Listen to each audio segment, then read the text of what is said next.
For the continuation, here is values clarification. Values clarification is a self-assessment process that enables you to discover the content and strength of your own system of values. Its goal is for you to become fully conscious of their influence and to explore and honestly acknowledge what you truly value at this time in your life.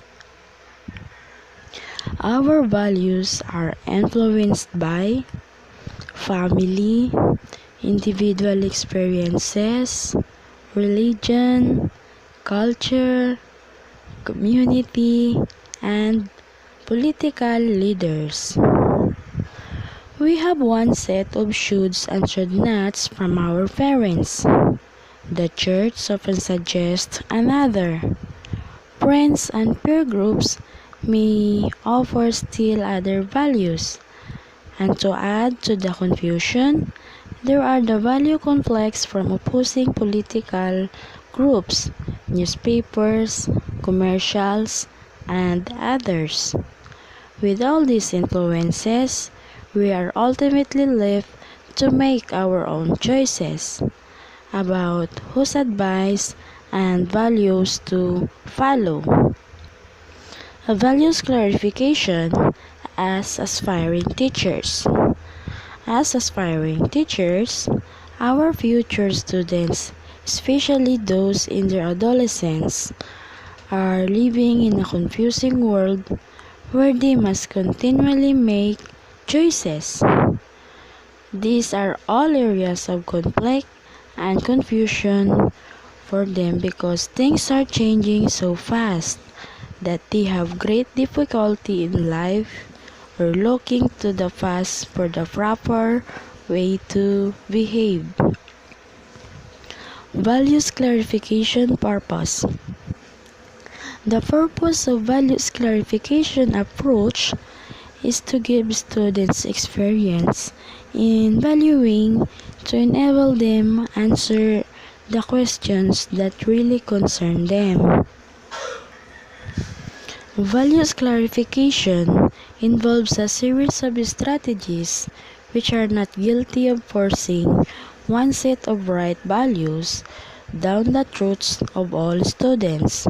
This means, instead the process tends to raise issues to confront the student with inconsistencies and to get him to sort out his own values in his own way and at his own place.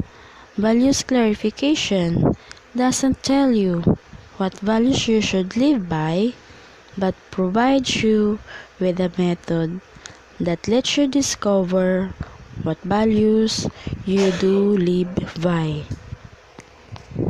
According to Louis Ratz, there are 7 criteria that should be met for something to be a value, because if not, they would just be a good idea or a belief.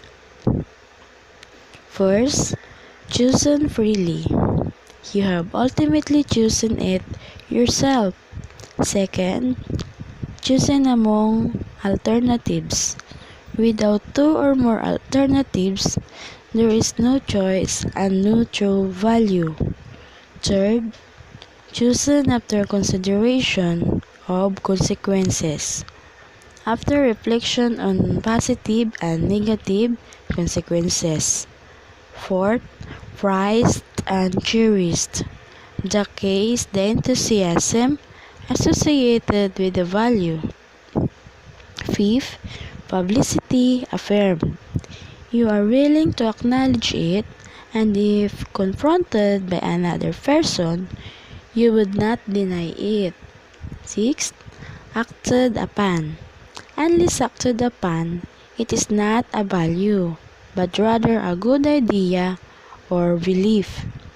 And the last, part of a definite pattern of action.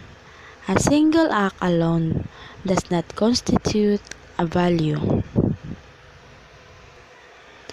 According to Abramoudis and Macquarie.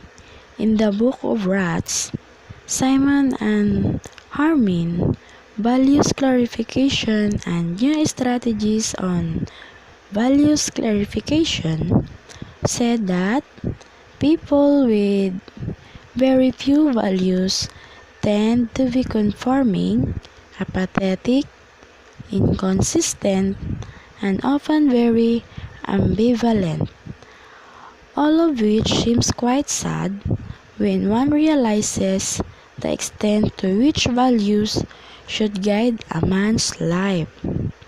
So this is why helping students increase their awareness of a true meaning of value and the values they truly have within themselves is very important.